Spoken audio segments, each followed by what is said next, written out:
Diddy has dropped a $50 million defamation lawsuit against accuser Courtney Burgess and her lawyer, Ariel Mitchell, claiming they falsely alleged the existence of sex tapes involving him and minors. He is now taking legal action against those who have spoken out against him and is reportedly planning to sue every accuser. Sean Diddy Combs files a $50 million defamation lawsuit against an accuser over alleged celeb sex tapes. According to court documents obtained by E! News, the suit alleges that during a September 27th appearance on News Nation, the accuser claimed they possessed videos of Mr. Combs involved in the sexual assault of celebrities and minors. In addition to the accuser, Combs is suing their attorney, Ariel Mitchell, and Nexstar Media Group, which is the parent company of News Nation, for propagating the claims.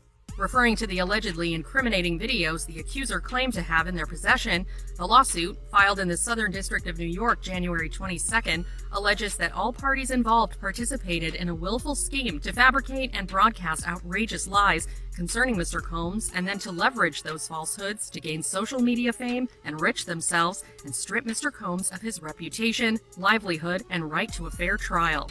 E! News has reached out to the accuser, Mitchell, and News Nation for comment, but has not heard back. And along with the alleged fabrication of lies, the suit refers to Mitchell and the accuser as social media protagonists, whom the suit claims had spent months fueling a media frenzy and vying to outdo each other in a shameless competition to draw attention to themselves with no regard for the truth. The lawsuit also lays out the profound reputational and economic injury and prejudice that the accuser's alleged misinformation has caused Combs, who is currently in Brooklyn Metropolitan Detention Center awaiting a May 5th trial for sex trafficking, racketeering, and transportation to engage in prostitution charges. Combs has pleaded not guilty to all charges. As for where the accuser allegedly got the tapes, the suit states that the accuser claimed they received the videos directly from Combs' late ex, Kim Porter, who died from lobar pneumonia in 2018. But Combs refutes these claims as, according to the lawsuit, the accuser has never met Mr. Combs and has never had any relationship with anyone in Mr. Combs' family. In addition to the lawsuit, Combs' attorney Erica Wolf tells E! News in a January 23rd statement, "These defendants have willfully fabricated and disseminated outrageous lies with reckless disregard for the truth. Their falsehoods have poisoned public perception and contaminated the jury pool. This complaint should serve as a warning that such intentional falsehoods, which undermine Mr. Combs' right to a fair trial, will no longer be tolerated."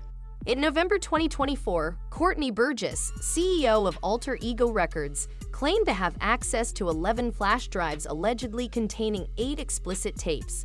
He stated that Kim Porter had entrusted him with these tapes, along with an electronic copy of her memoir, for safekeeping. According to Burgess, the tapes allegedly showed Diddy Combs engaging in sexual activity with minors and 2 A-list celebrities. He further claimed that the tapes were handed over to the FBI after he was subpoenaed to testify before a grand jury. And those statements include descriptions of what the witness says he saw on those tapes. So I asked him about that, and he answered what he could, given the limitations imposed on him after testifying before the grand jury. Out of those 8 videos, 8 celebrities, 6 men and 2 women, how many of those 8 celebrities were close to being underage or potentially underage? 2 males. 2 males.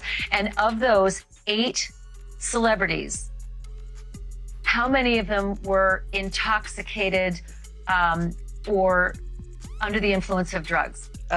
This is going to be all speculation. I just want to preface it by he wouldn't know if they were. Right. Sure. Appeared to Let be. me rephrase Right. it. Based on, yes. Understand. Out of the 8 celebrities who were recorded having intimate relations with Sean Combs, how many of them appear to be either inebriated or intoxicated or under the influence? All of them.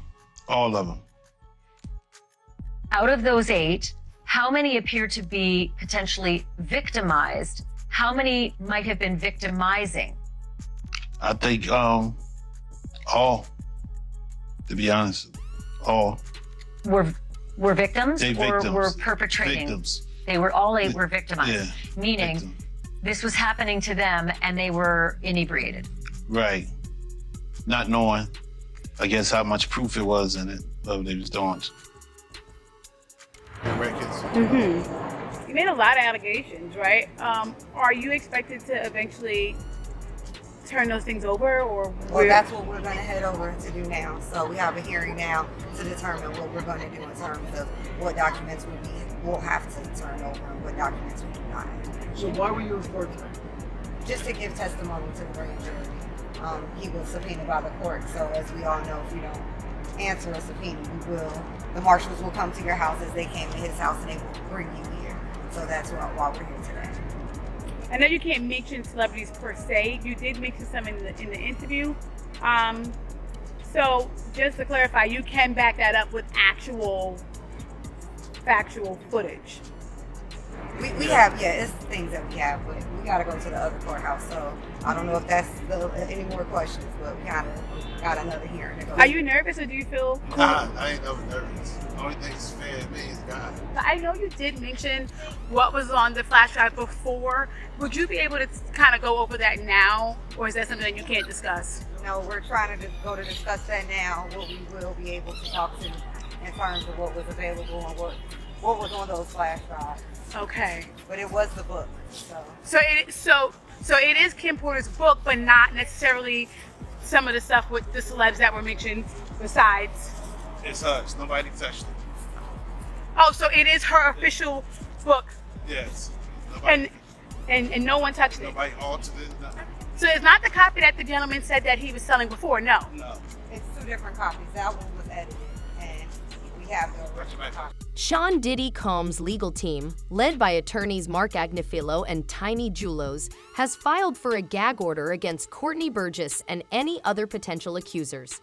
In a letter to Judge Arun Subban, Combs' attorneys requested that the court bar potential witnesses and their lawyers from disclosing any information related to Diddy. Following the gag order request, Courtney was called back to court to testify again. Apparently, the grand jury felt the same way that I felt. Because we've learned that Courtney Burgess has been summoned back to testify again next week. So it's a good time to bring in Ariel Mitchell, Courtney Burgess's attorney. You saw her sitting beside Courtney on the air. Hey, it's good to see you again, Ariel. Boy, this is becoming a frequent visit that you and I are having. So talk to me a little bit about Diddy's team's reaction, because man, did they went to town in those legal filings, and I could see like you and me talking throughout the filings. They didn't like it. They were pretty pissed off, to say the least, very upset. And I would assume you'd be upset when you know the truth is coming out and the truth is continuing to come out, and somebody like Mr. Burgess is delivering that truth. Mr. Burgess actually told me that he believed that the purpose of that gag order letter that was written by Mark Agnifilo on November 3rd was because Diddy knew that it was Courtney who was bringing this information and said, well, he finally got me where he wants me. So we truly believe that not only Mark Agnifilo, but also Sean Combs is very much so aware that the things that Courtney has talked about and said he witnessed, and the things that were on the flash drives, including the book, as well as the other videos, were definitely of real events and things that had happened. And that is the last thing that Mr. Combs would like out about him, is these factual allegations of things that he has done and that he knows he's done. I should make note that the book is purported to be Kim Porter's manuscript turned into a book that apparently is on these flash drives. So big question, your client, Courtney Burgess, has been asked to come back on November 12th before the grand jury again. I know he told us it was not a good experience the first time. He felt like they were making him into a criminal. He said he just wanted to help the victims. Why does he have to go back? Well, we have to finalize the testimony.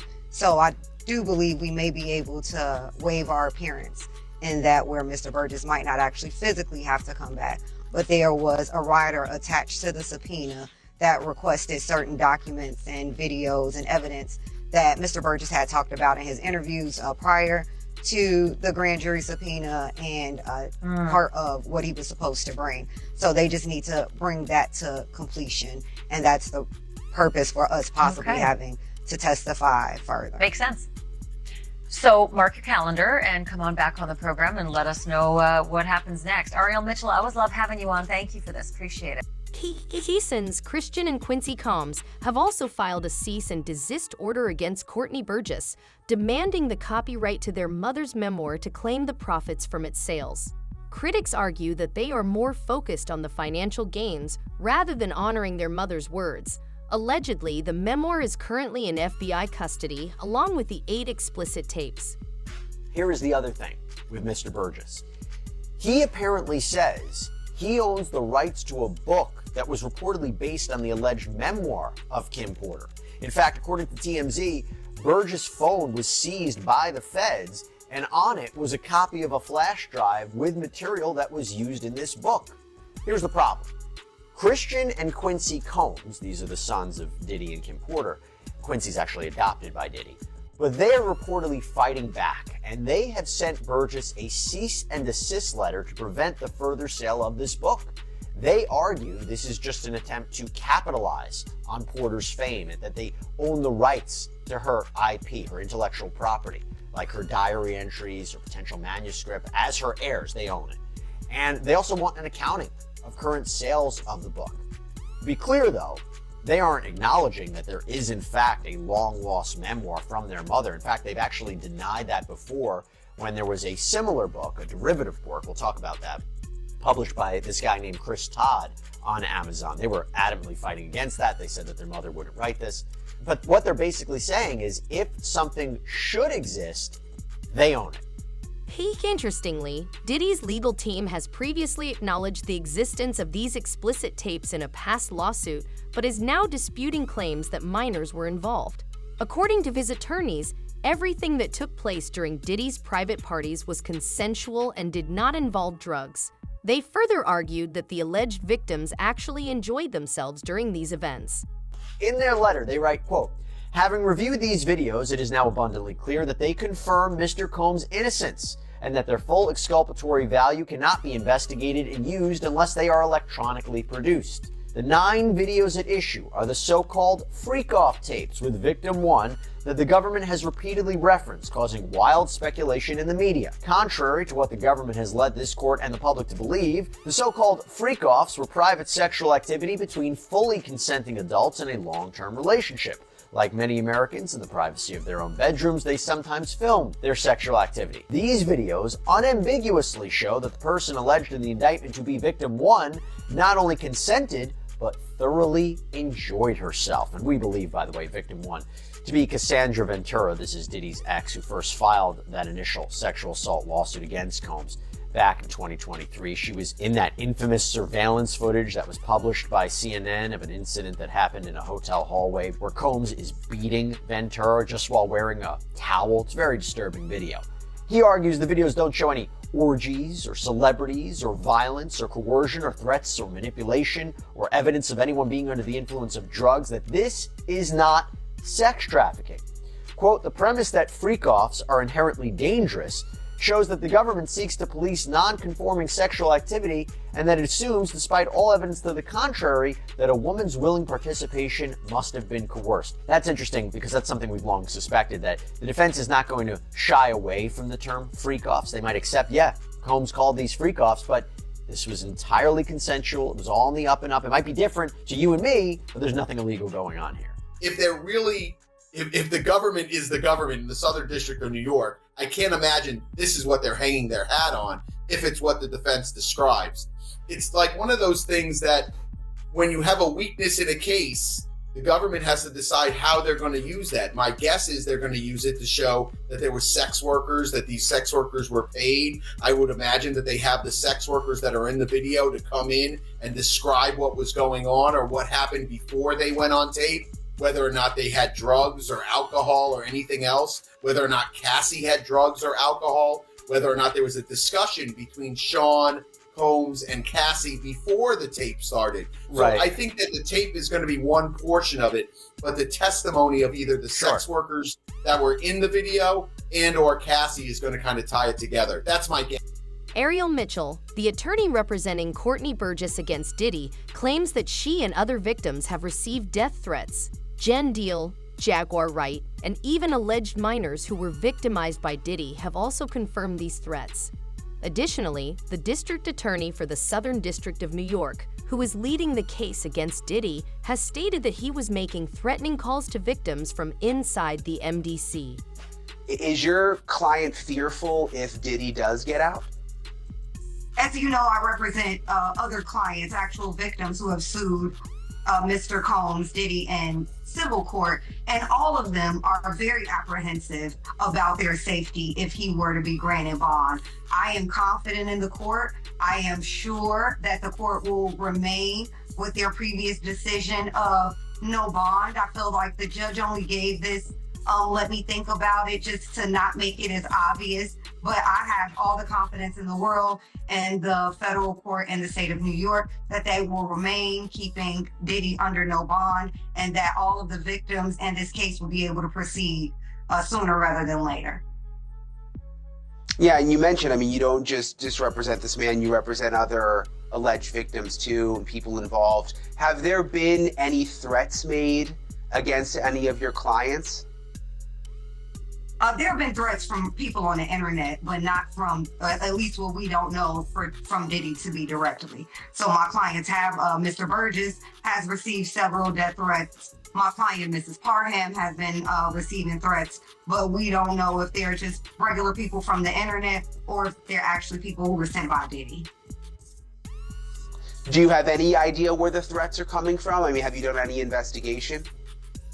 Well, most of the investigation leads us to a lot of burner accounts on Instagram, and we're trying to now sift through possibly working with law enforcement to try to get subpoenas to determine the IP addresses of where those threats were emanating. So, okay, interesting. We know that the cease and desist letter has now come. Has there been any other pressure of any kind that you or your clients have felt to stop talking? In general, I feel that the gag order, when we talk about that, Mark Agnifilio wrote about me specifically, and also all of the other plaintiffs in the civil lawsuits to try to have all of us gagged. There's pressure every day that it's continuing to talk about this is putting not only our lives in jeopardy, but could be potentially used against us in a gag order.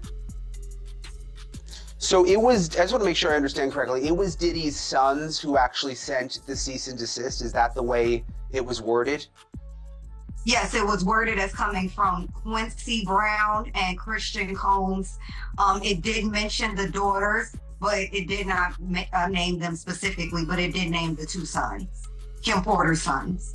So do you get the sense that from behind bars, Diddy is still directing all of this? Is the one who said send this letter? Do you think he's that involved? I'm 100% confident it was Diddy who orchestrated this whole farce of a letter. The letter was a waste of my time to read and a waste of the lawyer's time to write. I hope the lawyer who wrote that letter got paid triple, because it was actually a very stupid letter. Why do you say that? Why do you say stupid? Oh, well, because they contradicted themselves in their own letter. In one breath, they're asserting that these sons have copyright, they're the copyright owners, and that Courtney is not the proper copyright holder. And then in the same breath is calling Courtney a liar and saying that the work they're saying they're the copyright owner of is a fake. So if both things cannot be true, either it's a fake and it's a work of fiction that Mr. Burgess made up himself, or it's actually the work of your mother, and then you can maybe assert some copyright issues, but even copyright ownership, but there are issues there as well, because Mr. Burgess received the copyright from Kim Porter prior to her death. In a shocking revelation during an interview on News Nation, attorney Ariel Mitchell claimed that someone close to Diddy attempted to sell her a tape. This tape allegedly features a well-known celebrity and is reportedly one of many now being circulated for sale. Mitchell also appeared in a recent documentary about Diddy, where she stated that she has personally seen still images from his alleged sex tapes. I also was just recently contacted by someone who wanted me to essentially represent them in the sale of one of the Diddy tapes. So, which I declined that because... Wait a minute, say that again. Say that again, back up. You're saying that there's tapes and they're being shopped? Yes, there have been people already shopping. We've heard about the tapes. But Yes. the shopping thing is. Yes, there already have been tapes leaking around Hollywood, being shopped around to individuals in Hollywood. But one particular person contacted me to shop a particular video they were in possession of, and to contact the person who was in the video to see if they were interested in purchasing the video before it became a public knowledge. I've heard this before, so like a catch and kill. Catch and kill, correct. Wow. Can you, and I guess you can't reveal the person who is on No, I the can't tape. explain who the person was, but Mr. High profile? Mr. Combs was in the tape, and this other person is, I would venture to say, more high profile than Mr. Combs. Really? Really? And you've seen it? Or I've seen skills of the video. Okay. So you can verify that it exists, that it's real, that the other person in the video is very visible. It's no question if it's that person in the video. And I can tell the video is pornographic in nature. Oh my. All right. So we know that he videotaped a lot of activities at his home, Diddy.